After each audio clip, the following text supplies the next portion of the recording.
वेगवान घडामोडी, थेट सत्य आणि निडर पत्रकारिता. अफवांना नाही तर तथ्यांना देतो आम्ही जनतेचा आवाज. शोध बातमीचा, वेध सत्याचा.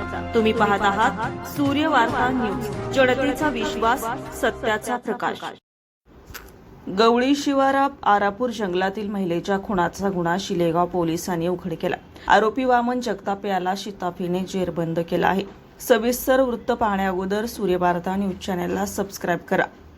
शिलेगाव पोलीस ठाण्याच्या हद्दीतील गवळी शिवार ते आरापूर जाणाऱ्या रस्त्यालगत शेतात महिलेचा मृतदेह आढळून आल्याच्या प्रकरणाचा शिलेगाव पोलिसांनी अवघ्या काही दिवसात छडा लावत आरोपीला अटक केली आहे. दिनांक 5 मे 2026 रोजी एका महिलेचा मृतदेह संशयास्पद अवस्थेत आढळून आला होता. घटनेची माहिती मिळताच पोलीस निरीक्षक सलीम चाऊस, पोलीस उपनिरीक्षक गणेश काळे, धनाजी गोडे, हनुमंत सातपुते यांच्या पथकाने घटनास्थळी भेट देऊन तपास सुरू केला. तपासादरम्यान मृत महिलेची ओळख सुमन काकडे, वय वर्ष 58, राहणार गवळी शिवरा, तालुका गंगापूर अशी पटली. तपासात महिलेच्या डोक्यात लोखंडी नळीने वार करून खून करण्यात आल्याचं स्पष्ट झालं. या प्रकरणी शिलेगाव पोलीस ठाण्यात गुन्हा दाखल करण्यात आला होता.